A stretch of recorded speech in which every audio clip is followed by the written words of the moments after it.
नमस्कार साथियों, वंदे मातरम। स्वदेशी सेना चैनल में आपका स्वागत है। हम आपके सामने लेकर के आए हैं एक बड़ी अपडेट।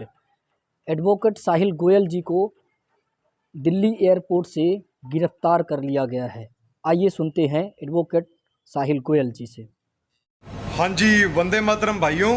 और ये आप देख रहे हो, मैं यहाँ पे बैठा हुआ हूँ T2 टर्मिनल के ऊपर दिल्ली के अंदर, और इन्होंने धक्के से मुझे बिठा रखा है यहाँ पे। आप टाइम देख रहे हो, रात के 11:15 हो रहे हैं यहाँ पे। 6 तारीख मार्च 2022 की बात है ये। और ये कैप्टन का नाम है विशाल गुप्ता, फ्लाइट अटेंडेंट का नाम है ऐश्वर्या। इन्होंने यहाँ पे रोक रखा है और फ्लाइट में इन्होंने मेरे को पूरा तंग किया है। मास्क पहनने के लिए धक्का कर रहे थे। इनको हमने सारे कानूनी पहलू बताए इस चीज़ के अंदर कि क्या क्या सेक्शन लगते हैं। ये वार्निंग नोटिस भी हमने इनको दिया, और लेकिन उसके बावजूद लगातार ये लोग जो है दबाव बनाने की कोशिश कर रहे हैं साइकोलॉजिकली, और ना किसी बात को सुनते हुए कहते हैं हम आपके ऊपर कार्रवाई करेंगे। मुझे यहाँ पे रॉन्गफुल तरीके से रिस्ट्रेंट कर रखा है, रॉन्गफुल तरीके से कन्फाइन कर रखा है एक बस के अंदर, और ये लोग कानून की धज्जियाँ उड़ा रहे हैं। यहाँ पे आपके संविधान को ख़त्म किया जा रहा है यहाँ पे इस समय पे।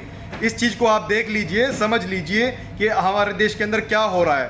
तो ये भारत है या ये चाइना बन चुका है? ये इंडिगो एयरलाइन है जो ये इस प्रकार की बातें कर रही है। इस इंडिगो एयरलाइन को आप ध्यान से नोट कर लीजिए लगातार। और ये जो इनका कैप्टन था, ये जो धक्का कर रहा था ये, और मैं आपको दिखाना चाहूँगा कि इसने और इनकी जो फ्लाइट अटेंडेंट थी, इन दोनों ने भी मास्क उतार रखा था। ये सब का सब ड्रामा चल रहा है। इस ड्रामे के नाम के ऊपर लोगों को तंग किया जा रहा है। उनका सांस लेने पे उनका रोका जा रहा है। उनका दम घोटने की कोशिश की जा रही है।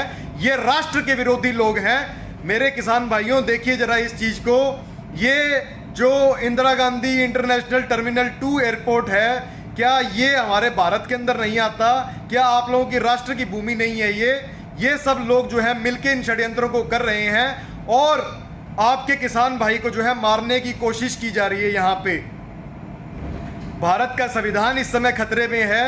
एक एडवोकेट की बात भी नहीं सुनी जा रही है। हम इनको कानूनी पहलू सारे बता रहे हैं, इनको समझा रहे हैं कि आप गलत कर रहे हैं। उसके बावजूद ये लोग हमारा समय बर्बाद कर रहे हैं, हमें मेंटली हरासमेंट कर रहे हैं, हमें अलग थलग कर रहे हैं। अब एक बस के अंदर मुझे बंद कर लिया है। बस कहाँ जा रही है मुझे नहीं पता।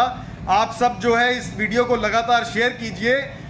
मेरे साथ क्या होगा ये तो देखिए अभी समय बताएगा, लेकिन यहाँ पे जो इस समय पे चल रहा है ये बिल्कुल राक्षसी तौर पे हो रहा है, और हमारे संविधान की यहाँ पे हत्या हो चुकी है।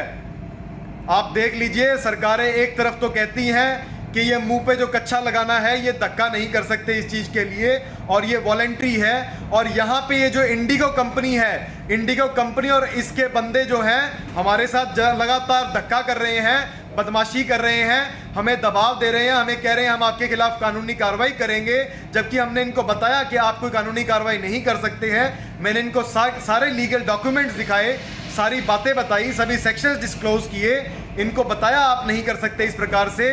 लेकिन मैं बताना चाहूँगा कि ये कैप्टन का नाम है विशाल गुप्ता। ये कैप्टन कहता है अपने आप को, इसको शर्म आनी चाहिए इस चीज़ के ऊपर। और एयरलाइन की फ्लाइट अटेंडेंट, जिसका व्यवहार वैसे ठीक था लेकिन इसकी बातें गलत थी, क्योंकि ये कहीं ना कहीं उसके प्रभाव में होगी शायद। इसका नाम था ऐश्वर्या। तो इन लोगों को आप लगातार टैग कीजिए। ये भी जो भी हैं इस इंडिगो फ्लाइट में काम करते हैं, इंडिगो के अंदर ये मेंबर्स हैं। लेकिन मैं बताना चाहूँगा कुछ अच्छे लोग भी हैं यहाँ पे। ये यहाँ पे जो सिक्योरिटी ऑफिसर्स आए थे, इन लोगों की बात सुन के लग रहा था कि ये समझ रहे हैं बातों को, लेकिन ये कह रहे थे कि हमारे को ऊपर वाले धक्का दे रहे हैं, हम क्या करें इस चीज़ के अंदर। तो आप लोग लगातार समझ रहे हैं कि जो ग्राउंड पे आदमी है, जो ज़मीन से जुड़ा हुआ आदमी है, वो समझता है इन सब बातों को।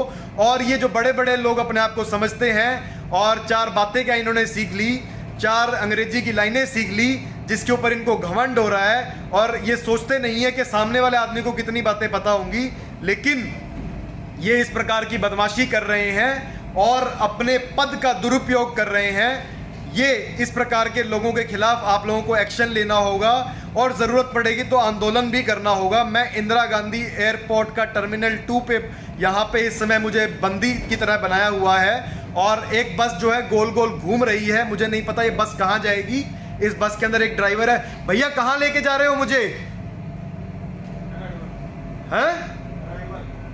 कहाँ पे? अराइवल पे लेके जा रहे हैं कहते हैं मुझे, और ये 2-3 चक्कर काट चुके हैं, मुझे नहीं पता। और वो जो सिक्योरिटी ऑफिसर आया था वो भी जा चुके हैं, लेकिन उनका व्यवहार ठीक था। उनका नाम जगदेव है, वो सिक्योरिटी ऑफिसर जो थे उनका व्यवहार ठीक था। वो समझ रहे थे कुछ बातों को। वो कह रहे थे हमें एडवाइजरी मिली है। उनको बताया मैंने कि एडवाइजरी एडवाइस होती है, आप किसी को सलाह दे सकते हो, लेकिन आप किसी के साथ धक्का नहीं कर सकते हो, दम घोटने के लिए उसको मजबूर नहीं कर सकते हो, उसका सांस लेने का अधिकार नहीं खत्म कर सकते हो। ये हमारे राष्ट्र में इस समय पे क्या हो रहा है, आप सब देखिए इस चीज़ को। और मैं आपको कहूँगा, मैं जल्दी आपसे दोबारा रूबरू होऊंगा इस चीज़ के लिए। अभी देखते हैं ये ड्राइवर साहब हमारे को कहाँ लेके जाते हैं और क्या होता है मेरे साथ। मेरे भाइयों और मेरे वकील भाइयों, ज़रा देखिए, सुप्रीम कोर्ट के अंदर भी इस मुद्दे को उठाइए, हमारे गुड़गांव की मुद्दे को उठाइए, हमारे गुड़गांव की बार एसोसिएशन और हरियाणा की जितनी भी बार एसोसिएशंस हैं, और जनता सरकार मोर्चा स्पेशली मैं कहना चाहूँगा मेरे भाइयों, जनता सरकार मोर्चा से आपका भाई एडवोकेट साहिल गोयल यहाँ पे टर्मिनल T2 के ऊपर जो है इस प्रकार से बंदी बना रखा है इन लोगों ने। और ये मुझे पता नहीं कहाँ लेके जा रहे हैं, बता रहे हैं अराइवल पे, लेकिन बहुत देर हो चुकी है। अभी देखते हैं, बहुत ही जल्द आपसे मैं जुड़ता हूँ। इनकलाब जिंदाबाद, वंदे मातरम। हम अपनी उम्मीद नहीं छोड़ेंगे, और मैं जल्दी से मैं आपको बताना चाहूँगा, मैं डरने वालों में से नहीं हूँ। हम लड़ेंगे, हम जो हैं वॉरियर्स हैं, हम लोग डरते नहीं हैं। हम हर परिस्थिति के लिए सामना करने के लिए तैयार हैं। लेकिन आज ये परिस्थितियां हो चुकी हैं हमारे देश के अंदर, आप सब लोगों को समझना होगा इन चीज़ों को कि क्या हो रहा है हमारे देश के अंदर। वंदे मातरम। आपसे निवेदन है, ज़्यादा से ज़्यादा संख्या में 12 मार्च 2022 को दोपहर 3 बजे प्रधानमंत्री कार्यालय पहुंचिए। इन सभी क्रांतिकारियों का समर्थन कीजिए जो आपके हिस्से की लड़ाई लड़ रहे हैं। राजीव भाई ने कहा था, देश के लिए लड़ो, लड़ नहीं सकते तो बोलो, बोल नहीं सकते तो लिखो, लिख भी नहीं सकते तो जो आपके हिस्से की लड़ाई लड़ रहे हैं उनका साथ दो, और साथ भी नहीं दे सकते तो कम से कम जो आपके हिस्से की लड़ाई लड़ रहे हैं उनका मनोबल गिराइए नहीं। धन्यवाद। वंदे मातरम। मैं राज स्वदेशी, सतना, मध्य प्रदेश।